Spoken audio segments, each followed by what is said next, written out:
क्या होता है राम राज्य मुद्दे तो पता नहीं। अगर जिसको राम पे भरोसा है तो चुपचाप बैलेट पेपर से इलेक्शन कराए ना। वाली सरकार देश को नहीं चाहिए, थूक के चाटने वाले प्राइम मिनिस्टर देश को नहीं चाहिए। नशे में है और हम उनको जगाने का काम करें। सरकार है, किसी के बाप की सरकार नहीं। पति शासन लागू होने के बाद ही फिर ये इलेक्शन होगा। डरो मत, नड्डा के बाप की है गुवाहाटी।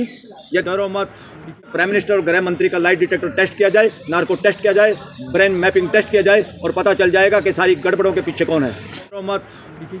इसलिए और वीवीपैट की मशीन पर्चियाँ भी जो 1 साल तक रखनी होती थी पहले भी 2019 में भी, वो आप क्योंकि इलेक्शन पटिशन कोई डालना चाहे ताकि कोर्ट के ये आदेश हैं, उन्होंने 4 महीने में सारी की सारी बोले वो तो जला दी या गायब कर दी। इसका मतलब है कौन है गायब करने वाला? उस वक्त प्राइम मिनिस्टर क्यों नहीं बोला? कैसे गायब करा दी तुमने भाई? देश का विश्वास कम हो जाएगा। यही गड़बड़ करने वाले, यही गायब करवाने वाले।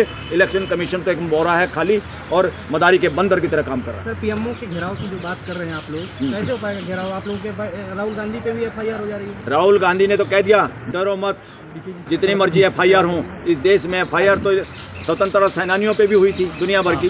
देश को डरने की जरूरत नहीं है। धारा 44 तभी लगाई जाती है जब लॉ एंड ऑर्डर की समस्या हो। देश के लोगों के भले के लिए लगाई जाती है।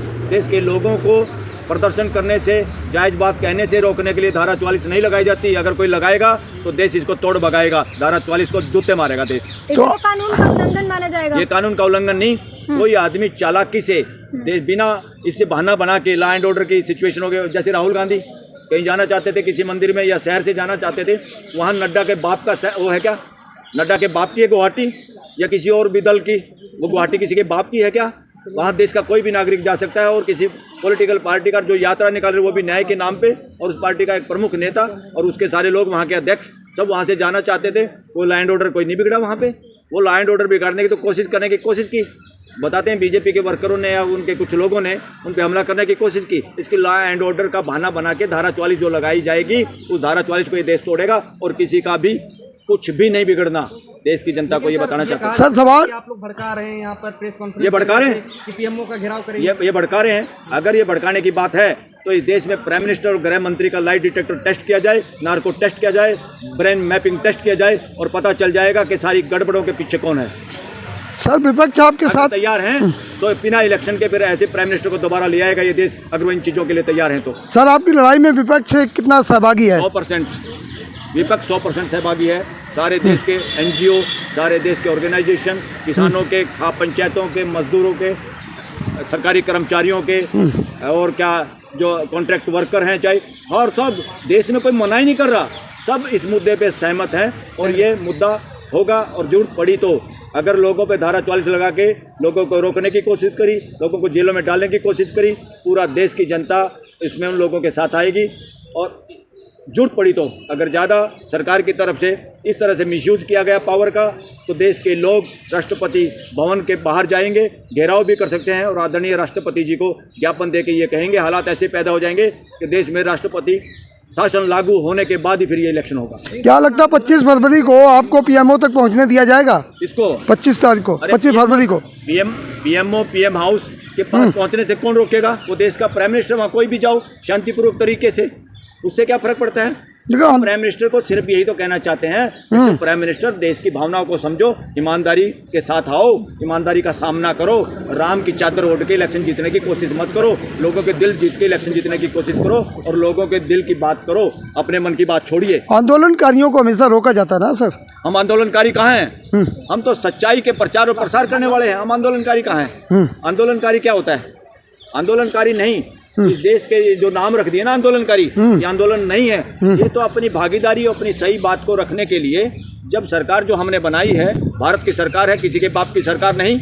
उसमें कोई प्राइम मिनिस्टर, गृह मंत्री, कोई राष्ट्रपति हो सकता है, मगर वो सरकार नहीं है। सरकार देश की जनता है, 140 करोड़ लोग हैं और 140 करोड़ लोगों की बात अगर सरकार कहना बंद कर दे, सरकार नशे में हो, जैसे घर में भी कोई शराब भी हो जाता है ना, शराब पी लेता है, वो अपने घर वालों को पहचानना छोड़ देता है, उनकी मानने से इनकार कर देता है, फिर उसके सिर पे ठंडा पानी डाल के या उसको थोड़ी सी निंद्रा, सो जा भाई, फिर आप तेरे को बताएंगे। जब सवेरे पूछते हैं शाम को क्या कहा तुमने, फिर वो कहता है ना ना ना ना मैं तो नशे में था। इसलिए सरकार नशे में है और हम उनको जगाने का काम करेंगे। ईमानदारी से काम करो, संविधान की पालना करो, वरना इतिहास में बहुत ही कटु शब्दों से आप लोगों का नाम लिखा जाएगा। सर, लोकसभा चुनाव के पहले किसान भी जो है कह रहे हैं, धमकी दे रहे हैं दिल्ली की। ये धमकी नहीं दे रहे, अरे उनकी तो डिमांड है, इन्होंने थूक के चाट लिया। पहले बात कही कि एमएसपी देंगे और अब सरकार उनकी बात से मुकर रही है। थूक के चाटने वाली सरकार देश को नहीं चाहिए।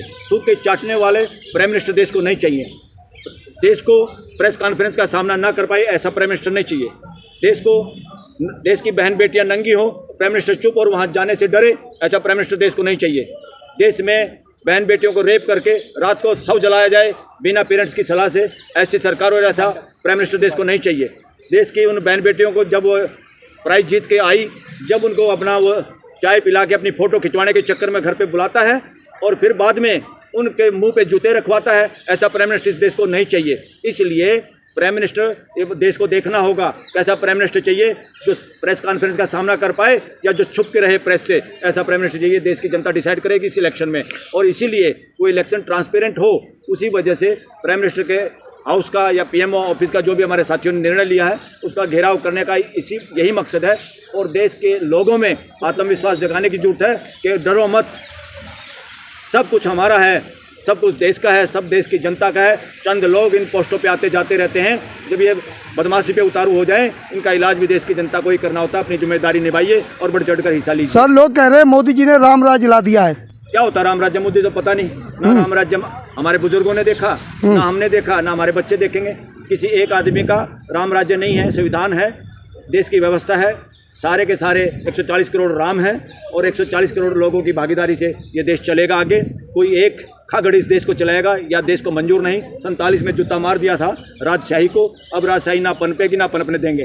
कौन संविधान की बात कर रहे हैं, कुछ लोग संविधान बदलने की बात भी कर रहे हैं।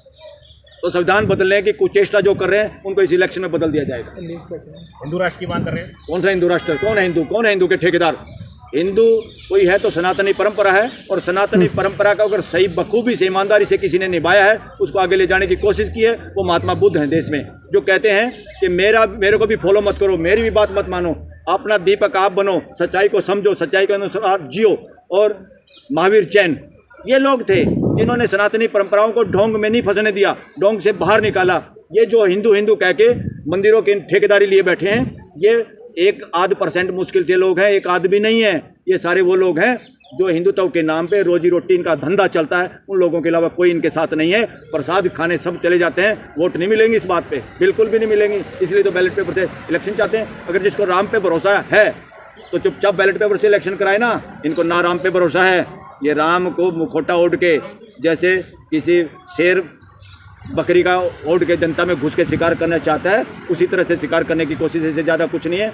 और ये राम वाले लोग, आपने देखा हाल, पूरी कैबिनेट ऐसे हो रही है जैसे शेर के आगे बिल्ली या बिल्ली के आगे चूहा। इस कैबिनेट के लोगों में दम नहीं बचा आज के दिन। वो देश के लोगों के क्या फंडामेंटल राइट टू एक्सप्रेशन बचाएंगे, ये खुद ही नहीं बोल सकते। इस देश में जो आज सरकार में कैबिनेट के मिनिस्टर हैं, सारे अपने घर घुसे हुए हैं, बिल्ली की तरह म्याऊं बन के, चूहे की तरह से बिलों में बड़े हुए। ये देश के लोगों की क्या सुरक्षा करेंगे? और इसी तरह से बीजेपी में जो एमपी लोग हैं, सारे के सारे अपने टिकट लेने के लिए कि मोदी जी जितवा देंगे मशीन के बहाने, चुपचाप अपना दो मिलाते रहो। ये लोगों के प्रतिनिधि नहीं है। इन सबको बदलने की जरूरत है। ऐसे कोई भी जो नपुंसकता इस वक्त दिखा रहा, देश सब देख रहा है, नपुंसक लोगों की इस देश को जरूरत नहीं है। इस देश को उन लोगों की जरूरत है जो बोलने की स्वतंत्रता देते हैं। प्राइम मिनिस्टर को तो आगे आना चाहिए। कितनी लंबी धारा 44 को लगा दी?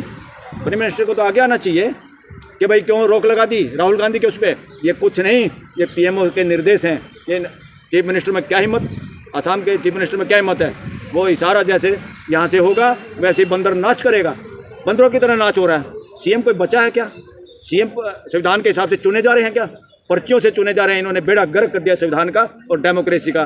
देश के नौजवानों से आह्वान है कि देश को बचाओ और अपना कंट्रीब्यूशन दो। देश आपको पुकार रहा है और किसी झांसे में मत आओ। मंदिरों से ना मिला है पहले कुछ, ना आगे मिलेगा।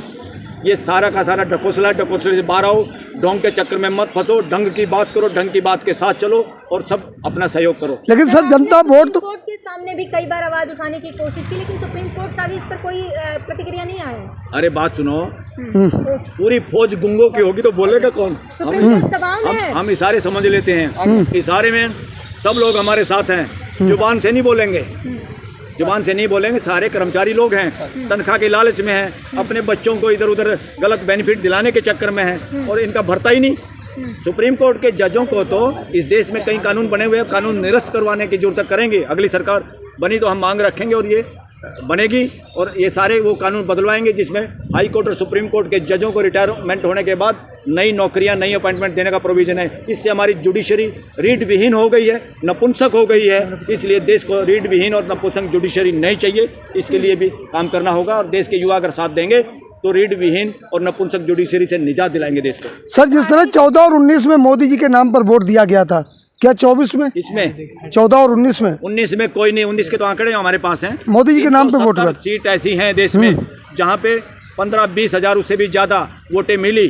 जितनी वोट पोल हुई उससे ज़्यादा वोट मिली और जो लोग वहां जीते इसी मार्जिन से जीते हैं, चोरी से जीते हैं। ये तो अपोजिशन में दम नहीं था। अपोजिशन के जो लोग ईडी इनकम टैक्स के चक्कर में उलझे हुए हैं, उन लोगों की कमजोरी से लोग उन पर भरोसा करते रहे और वो बोल नहीं पाए वक्त पे। इसलिए एक और आह्वान है देश के लोगों को कि अब इलेक्शन इतने नज़दीक है साथियों, हमारे लोग हैं सारे के सारे, अपोजिशन के हो चाहे पोजिशन के, हमें किसी से बैर नहीं है, हमें प्राइम मिनिस्टर से भी बैर नहीं है, वो भी हमारे हैं। हमारा सिर्फ कहने का मतलब है लोगों के फंडामेंटल राइट की सुरक्षा करो, ईमानदारी से काम करो, ट्रांसपेरेंसी काम करो। मगर अब जिस भी अपोजिशन लीडर को इलेक्शन के बिल्कुल नज़दीक आके गिरफ्तार करने की कोई कोशिश करेंगे, जैसा कि बता रहे थे वहाँ कौन सा स्टेट है, झारखंड के सीएम को पकड़ने की कोशिश थी और वहाँ पुलिस सीआरपी पे भी मुकदमा बनाया, अच्छा बना। और देश के युवाओं से खासतौर पे और देश सब वासियों से आह्वान है, जिस भी अपोजिशन के लीडर पे अब कार्रवाई हो उसका साथ दो, क्योंकि इलेक्शन होने तक किसी को गिरफ्तार ना होने दो और विरोध करो ईडी का और इनकम टैक्स वालों का, क्योंकि ये रेड देश के हित में नहीं है, ये देश की डेमोक्रेसी को ख़त्म करने के लिए। इसलिए ऐसे सब नेताओं को इस वक्त साथ दो। वो बेईमान होंगे तो अगली सरकार में उनका हिसाब कर लेंगे इलेक्शन होने के बाद। Thank you sir.